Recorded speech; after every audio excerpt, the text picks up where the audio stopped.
Hello friends, स्वागत है आप सबका द इंजीनियर्स क्लासेस में। मैं हूं मोहम्मद आदिल और मैं आप सबको नॉन टेक्निकल पढ़ाऊंगा जिसमें मैथमेटिक्स और रीजनिंग कवर अप होगा।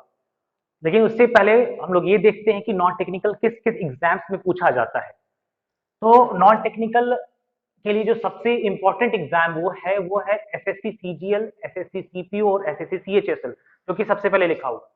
सीजीएल, सीपीओ और सीएचएसएल बहुत ही ज्यादा ब्रांडेड एग्जाम है। इसके बारे में हम ब्रीफिंग करेंगे, एग्जाम में क्या क्या पूछेगा, कैसे कैसे पूछेगा। अच्छा, सेकंड है रेलवेज का। रेलवेज में कई सारे एग्जाम्स होते हैं, जैसे कि रेलवे एनटीपीसी। एनटीपीसी मतलब कि नॉन टेक्निकल पॉपुलर कैटेगरी। इसमें असिस्टेंट स्टेशन मास्टर हो गया, या फिर गुड्स गार्ड हो गए, या फिर रिजर्वेशन क्लर्क हो गए, या फिर टिकट कलेक्टर हो गए। ये सारे के सारे डिपार्टमेंट्स में जॉब मिलती है। फिर आता है ग्रुप डी। ग्रुप डी में थोड़ा सा जो है, जो ग्राउंड स्टाफ्स होते हैं, जो प्लेटफॉर्म्स पे या स्टेशन पे वर्क करते हैं, ये उनके लिए होता है। फिर ये एएलपी। एएलपी मतलब कि असिस्टेंट लोको पायलट, जो कि हमारी ट्रेन को ड्राइव करते हैं, वो पोस्ट मिलती है। थर्ड एग्जाम कवर अप होगा उस नॉन टेक्निकल से, वो है यूपीपीसीएल, यूपीआरबीयूएनएल, डीएमआरसी और एलएमआरसी। ये सारे के सारे टेक्निकल एग्जाम्स है। बेसिकली इसमें टेक्निकल ज्यादा पूछता है, इवन बहुत ज्यादा वेटेज होता है। लेकिन नॉन टेक्निकल का भी वेटेज बहुत इंपॉर्टेंट होता है, क्योंकि आजकल टेक्निकल के बदौलत आप एग्जाम्स को जस्ट कट ऑफ क्लियर कर सकते हैं, लेकिन सिलेक्शन पाने के लिए आपको नॉन टेक्निकल पे भी कमांड होना बहुत ज्यादा इंपॉर्टेंट है।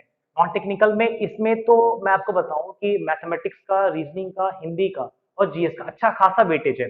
लेकिन मैं आपको बिल्कुल एग्जाम ओरिएंटेड जितना रीजनिंग और मैथमेटिक्स चाहिए होगा, मैं उतना ही पढ़ाऊंगा। नहीं बहुत ज्यादा, नहीं बहुत कम। ठीक है। नेक्स्ट आता है लेखपाल का। लेखपाल के बारे में आप लोग को मालूम होगा कि लेखपाल की भी जो हाल ही में नोटिफिकेशन आई है, अराउंड 50 to 100 पोस्ट आने की संभावना है, जो न्यूज़पेपर रीडिंग है, न्यूज़पेपर आर्टिकल के अकॉर्डिंग निकला है। ठीक है। तो इसके लिए भी तैयारी हम लोग अभी से शुरू करेंगे। अगर हम लोग अभी से तैयारी शुरू करेंगे तो आने वाले 3 महीने 4 महीने में हमारे पास एक प्रॉपर कंटेंट होगा, जिससे कि हम लोग एग्जाम्स को सक्सेसफुली तरीके से क्रैक कर पाए। वीडियो वीडियो भी हाल फिलहाल में हुआ था, और अभी फिर से उसकी वैकेंसी आने वाले टाइम में आएगी ही आएगी, बिकॉज सरकार रिक्रूटमेंट करती ही रहती है, हर साल 2 साल पे एग्जाम निकालती रहती है। वीडियो का मतलब मैं आपको थोड़ा सा बता दूं, ये होता है ग्राम विकास अधिकारी, जो कि ग्राम में विकास करने का काम करते हैं। ये वो पोस्ट होती है। और आजकल के टाइम पे सबसे ज्यादा डिमांडेड, आजकल के टाइम पे जो सबसे ज्यादा डिमांडेड है, वो है यूपी टेट, सी टेट और सुपर टेट। अभी रिसेंट के आप लोगों ने न्यूज में देखा होगा कि अभी 69,000 पोस्ट को फिल किया गया है।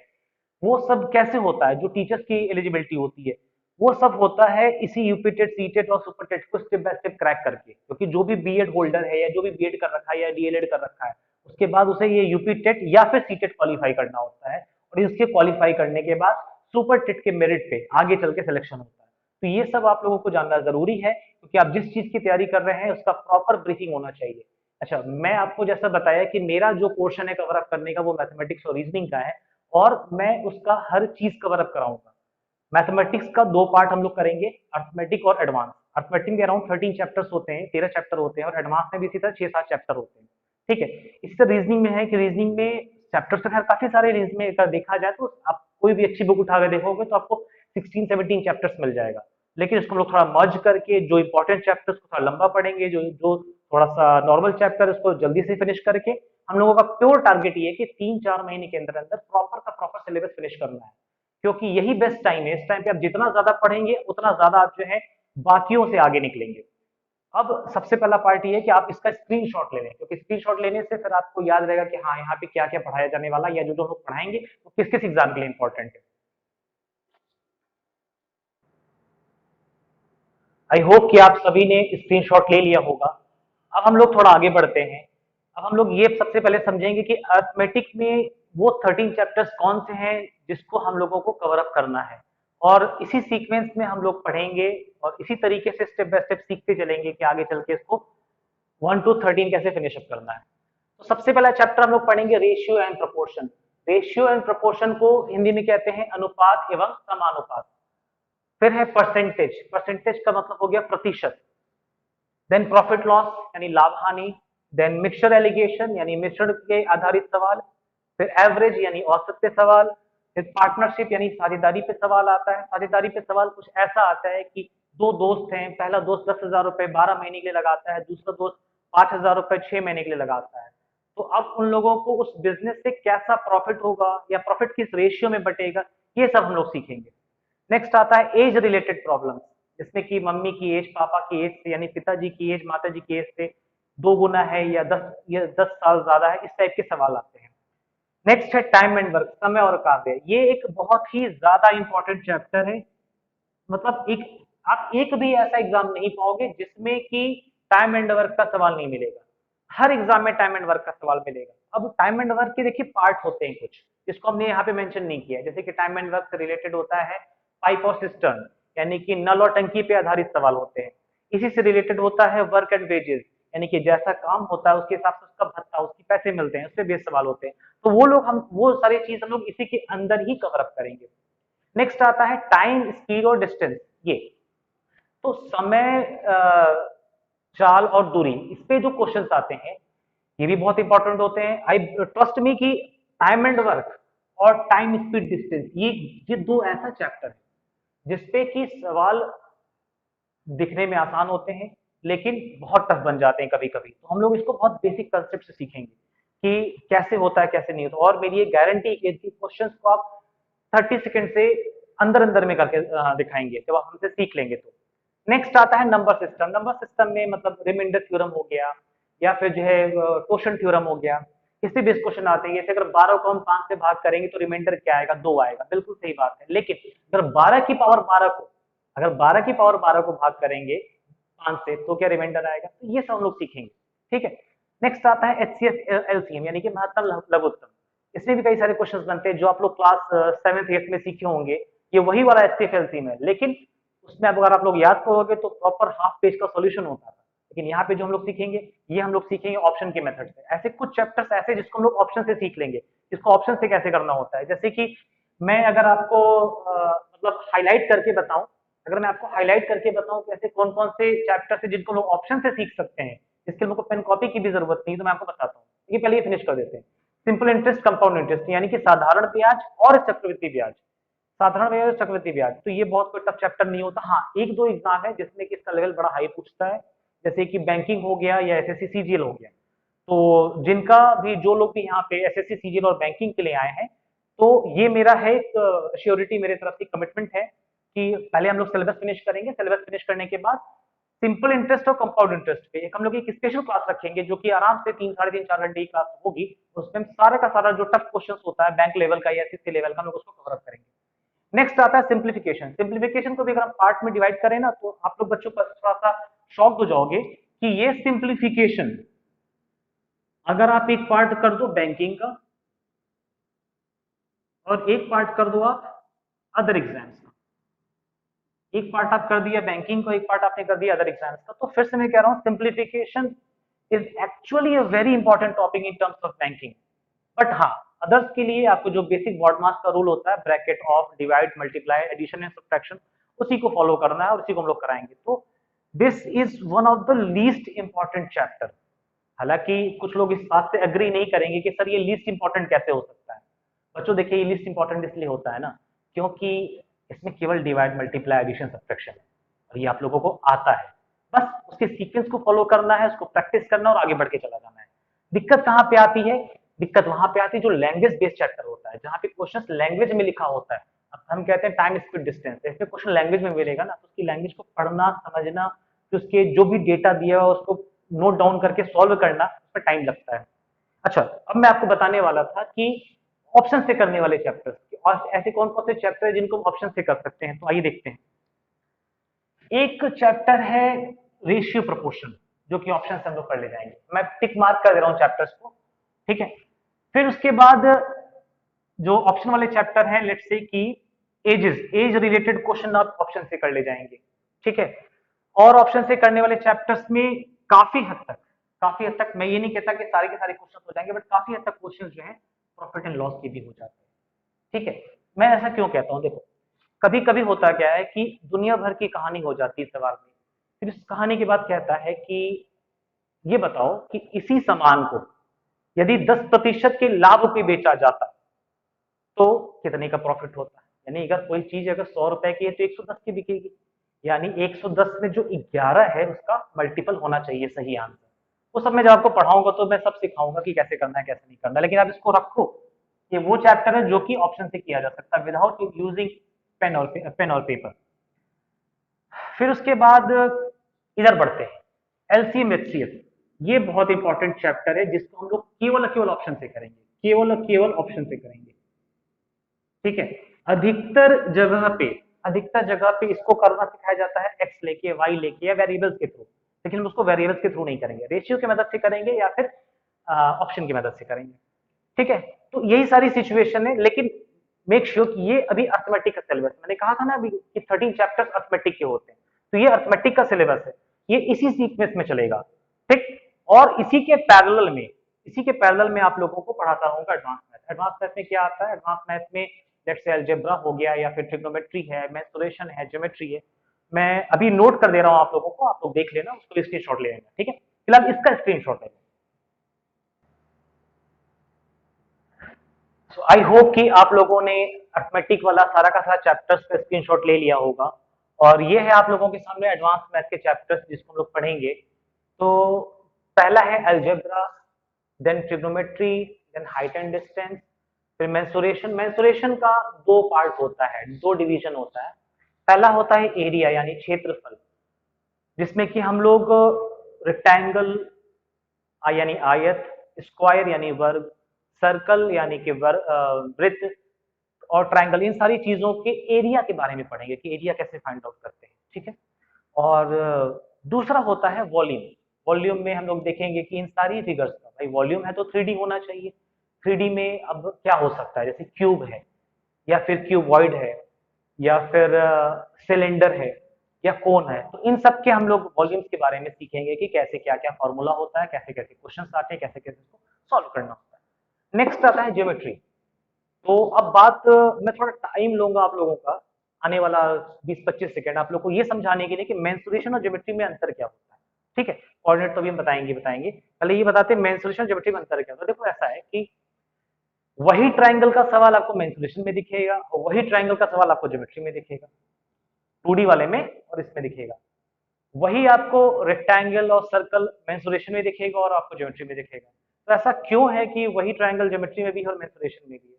देखिए, मैंने आपको स्पेसिफाई इसीलिए यहाँ पे मैंने एरिया लिखा, क्योंकि ट्राइंगल में जब ट्राइंगल हम लोग मेंसुरेशन में पढ़ते हैं तो हम लोग उसके एरिया के बारे में पढ़ते हैं, ठीक है। अब एरिया को फाइंड आउट करने के लिए जिस जिस चीज की जरूरत होती है, जैसे कि हम अगर ट्राइंगल की बात करें तो हीरोज फॉर्मूला का यूज होता है या फिर हाफ बेस इंटू हाइट का फॉर्मूला यूज होता है, तो वो सब चीज सीखेंगे। लेकिन अब ज्योमेट्री में उसी ट्राइंगल को हम लोग उसी ट्राइंगल को एंगल के बेसिस पे सीखते हैं कि राइट एंगल ट्राइंगल है या एक्यूट एंगल ट्राइंगल है या ऑब्ट्यूज एंगल ट्राइंगल है।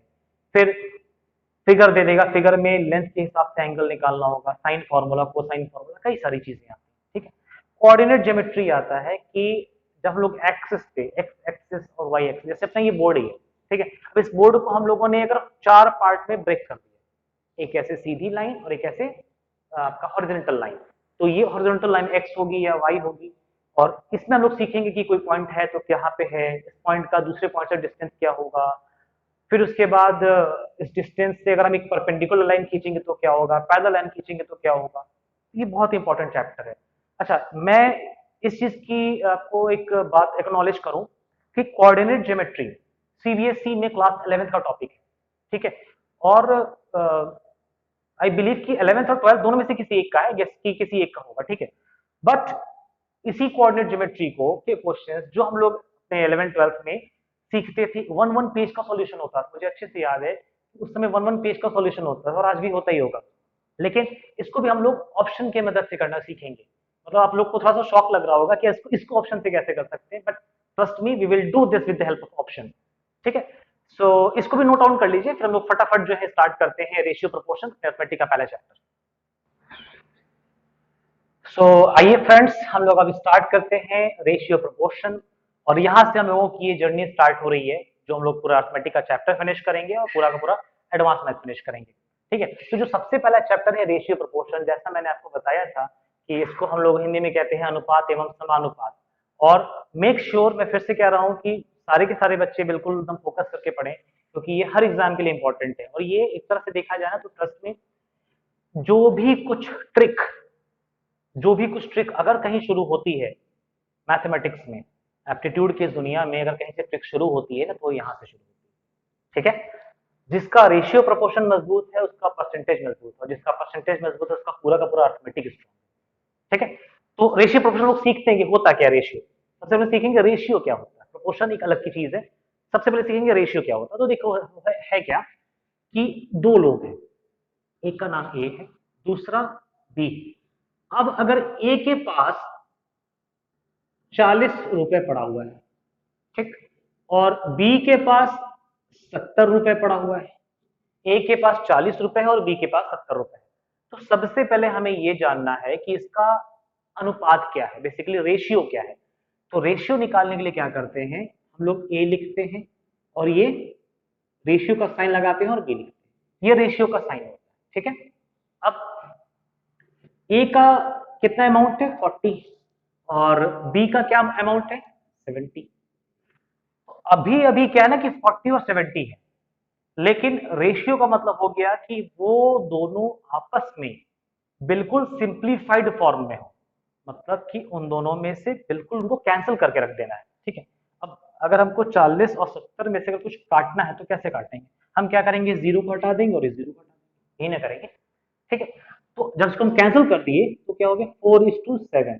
तो पॉइंट ये आया कि भैया 4:7 जो है, 4:7 है रेशियो इसका ए और बी के पास जो पैसा पड़ा हुआ है।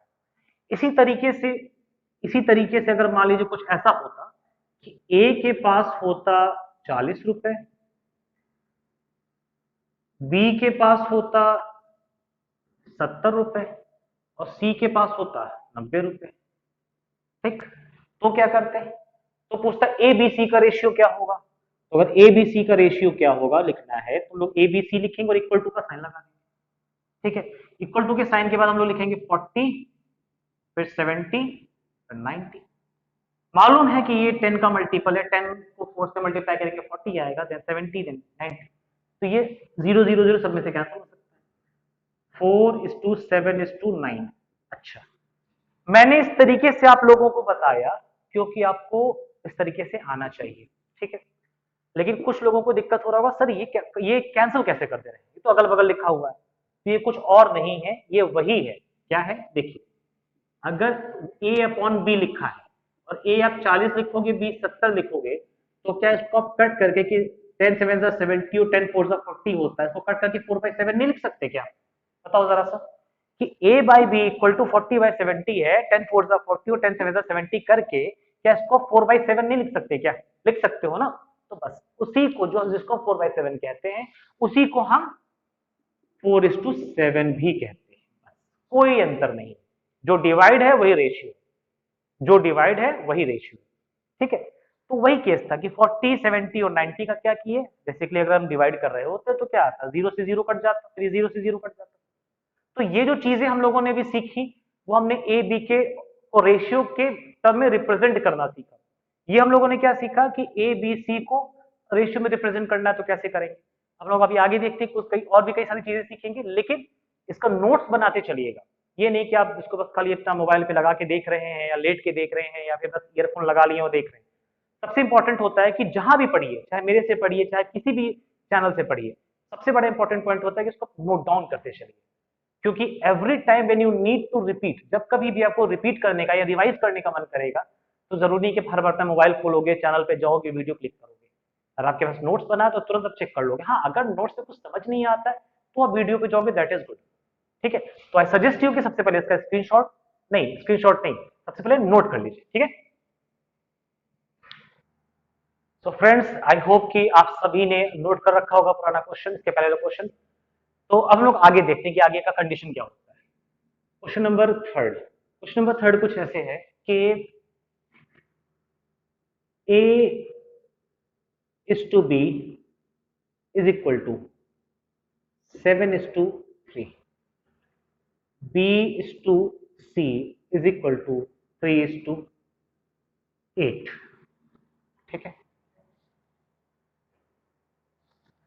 A is to B is equal to 7:3, B is to C is equal to 3:8। ठीक है, तो अब आपका क्वेश्चन ये आएगा कि A is to B is to C क्या हो। ठीक है। A is to b is to c क्या होगा, तो सबसे पहले मैं आपको फिर से इसको नोट डाउन करके दिखा रहा हूँ। ए इज टू बी क्या है भाई, 7:3। बी इज टू सी क्या है, 3:8। हम एक चीज का जवाब दीजिएगा आप लोग कि यहां और यहां पे क्या चीज है जो कि कॉमन है, बी। बी दोनों जगह पे कॉमन है, ठीक है। अच्छा, बी का जो वैल्यू है वो क्या है, वैल्यू एज इन जो रेशियो वो क्या है, 3 है। अच्छा, यहाँ पे बी कॉमन है और बी का मान क्या है, बी का रेशियो वैल्यू क्या है, 3 है। तो जो चीज इधर कॉमन है, क्या ये चीज इधर भी कॉमन है, यस बिल्कुल कॉमन है, इधर भी 3 है उधर भी 3 है। तो हम लोग क्या करेंगे, हम लोग लिखेंगे भाई a is to b is to c में ए बी क्या है, 7:3। बी सी क्या है, 3:8। तो 3 यहां लिख चुके हैं, 3:8 कर देंगे।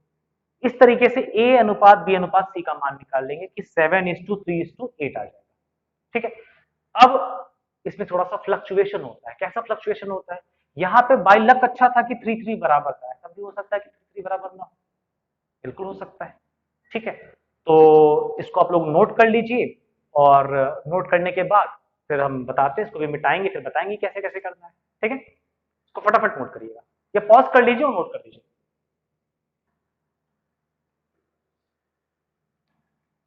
आई होप कि आप लोग नोट कर चुके होंगे। अब इसी क्वेश्चन में हम थोड़ा सा चेंज करते हैं आप लोग के सामने। ये क्वेश्चन नंबर हमने इसको 4 डाल दिया और इस बार हमने क्या किया ना कि इसको 1 कर दिया, इसको 1 कर दिया कि ए इज टू बी 7:3 है, बी इज टू सी 1:8 है। अब ऐसे सिचुएशन में हमको जब एबीसी फाइंड करना होगा तो क्या करेंगे, तो फिर से लिख देते हैं थोड़ा सा। 7:3 है और 1:8 है।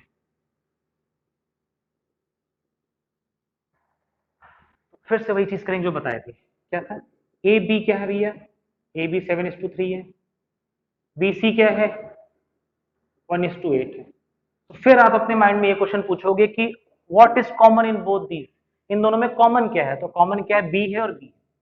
लेकिन जो बी की वैल्यू है यहाँ पे 3 और यहाँ पे बी की वैल्यू 1 है, क्या दोनों में कॉमन है, जवाब आता नहीं कॉमन नहीं है। तो अब क्या करेंगे, अब हम लोग इसको कॉमन करेंगे, कैसे कॉमन करते हैं, देखो यहाँ पे 1 है यहाँ पे 3 है, यहाँ पे 1 है और यहाँ पे 3 है। तो इस 1 से मल्टीप्लाई हम लोग यहाँ पे कर देंगे और इस 3 से मल्टीप्लाई हम लोग यहाँ पे कर देंगे। तो जब भी मल्टीप्लाई होता है, ऐसा नहीं कि केवल इस 3 का इससे मल्टीप्लाई होगा 1, इस दोनों में मल्टीप्लाई होगा। तो अब जो नया मॉडिफाइड रेशियो आ गया, जो हम लोगों ने मॉडिफाई कर दिया, वो क्या आ गया, वो आ गया भाई 7 1 7 होता है और 3 1 3 होता है। सिमिलरली 3 1 3 होता है, ठीक है, और 3 8 24। ओवरऑल हमें क्या पता चला कि ए बी 7:3 है और बी सी 3:24 है। तो जो हमारा आंसर है वो क्या हो जाएगा, A is to B is to C is equal to 7 is to 3 is to 24, ठीक है। इसको फटाफट नोट डाउन करिए, नोट डाउन करने के बाद इसको पॉज करके नोट डाउन कर लीजिएगा, उसके बाद फिर हम लोग आगे बढ़ते हैं।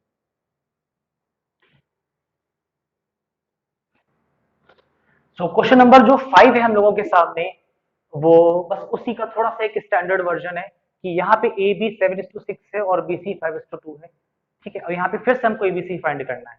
अब यहाँ पे एबीसी फाइंड करने का प्रोसीजर क्या होगा, प्रोसीजर वही होगा कि हम लोग ए और बी का वैल्यू लिखेंगे, क्या है 7 है और 6 है, बी और सी का वैल्यू लिखेंगे, क्या है 5 है और 2 है। बी तो कॉमन है, लेकिन क्या बी की वैल्यू कॉमन है, एक जगह से एक जगह 5। अगर कॉमन नहीं है तो बी की यहां वाली वैल्यू से, जो कि कितनी है 5, उसको यहां मल्टीप्लाई करेंगे और बी की यहां वाली वैल्यू से जो कि कितनी है 6, उसको यहां मल्टीप्लाई करेंगे, ठीक। तो जो हमारे पास नया मॉडिफाइड रेशियो आएगा वो क्या आएगा, 7 5 35, 6 5 30, 6 5 30 और 6 2 12। तो जो हमारा आंसर है ए टू बी टू सी, वो क्या आ जाएगा 35 30 और 12। अच्छा, अब आप लोग सोच रहे होंगे कि सर आपने तो कहा था कि रेशियो प्रोपोर्शन ऑप्शन से होता है, लेकिन ऐसा क्यों हो रहा है कि सर 5 क्वेश्चन हो गए और अभी तक आप ऑप्शन से करना नहीं सीखा है। तो देखो बेटा, जानना ये जरूरी है कि बेसिक क्या होता है, ठीक है। ऑप्शन अगर कोई भी टीचर आपसे ये कहे या कोई भी आपका फ्रेंड भी करेगा, छोड़ो टीचर, टीचर तो जब भी कहेगा अपनी तरफ से बेस्ट ही कहेगा, कोई फ्रेंड आपका कहे कि देखो यार ऐसा है कि मैं तुम्हें इस किताब का नाम बता रहा हूँ और इस किताब को पढ़ लो और इसमें सारी कैरेक्टरिस्टिक्स हैं सब हो जाएंगे, ऐसा नहीं होता है। आपको बच्चा बेसिक जानना जरूरी होता है। तो सबसे पहले आप जब बेसिक जान जाओगे, फिर उसके बाद उस बेसिक के बेसिस पे, बेसिक के आधार पे कैसे ट्रिक अप्लाई करना है वो मैं सिखाऊंगा, ठीक है। तो ये सारी बातें आई होप कि अभी तक क्लियर हो गई होंगी कि 2 रेशियो से 3 रेशियो, लेकिन 2 रेशियो को बेसिकली 2 रेशियो को कंबाइन करके 3 रेशियो का मान निकाले, वो कैसे करते हैं सबसे पहले हम लोग ये सीख लिए, ठीक है। इसको नोट डाउन कर लो। उसके बाद अभी इसको हम जो है अभी उसको हम हटा देते हैं, इरेज कर देते हैं। सो फ्रेंड्स, जैसा कि मैंने बोला था कि मैं आपको बेसिक के बाद ट्रिक्स भी सिखाऊंगा। तो इस ट्रिक का नाम है ग्रेटर देन और लेस देन कंसेप्ट, ठीक है। इस ट्रिक का नाम है ग्रेटर देन और लेस देन कंसेप्ट, यानी या मोर देन और लेस देन कंसेप्ट, ठीक है। तो आइए देखते हैं। a is to b is equal to 5 is to 7, b is to c is equal to 11 is to 6 और फाइंड करना है a is to b is to c। तो एक तो बेसिक वही था जो मैंने आपको अभी अब तक सिखा रहे थे कि भाई इस 11 का यहाँ मल्टीप्लाई करेंगे, इस 7 का यहाँ मल्टीप्लाई करेंगे और हमारा आंसर आ जाएगा। लेकिन मैंने आपसे प्रॉमिस किया था कि मैं आपको बताऊंगा वो मेथड जिससे कि आपको पेन और कॉपी की भी जरूरत नहीं पड़ेगी। आइए देखते हैं। एक चीज सबसे बड़ी इंपॉर्टेंट बात है मार्क करने वाले। देखो मैथमेटिक्स और एप्टीट्यूड में यही अंतर होता है बच्चों। मैथमेटिक्स में हम बेसिक जो सीखे रहते हैं स्कूल में वही सिखाते रहते हैं, वही उसी तरीके से मेथड में सॉल्व करते रहते हैं। लेकिन एप्टीट्यूड में क्या होता है कि उसी चीज को करने का एक आउट ऑफ द बॉक्स, एक आउट ऑफ द बॉक्स रास्ता होता है, एक तरीका होता है। जैसा कि सवाल में यहाँ पे ए और बी में 5 और 7 का मान है, लेकिन जरा इस बात का जवाब दो कि ए और बी में बड़ा कौन है और छोटा कौन है।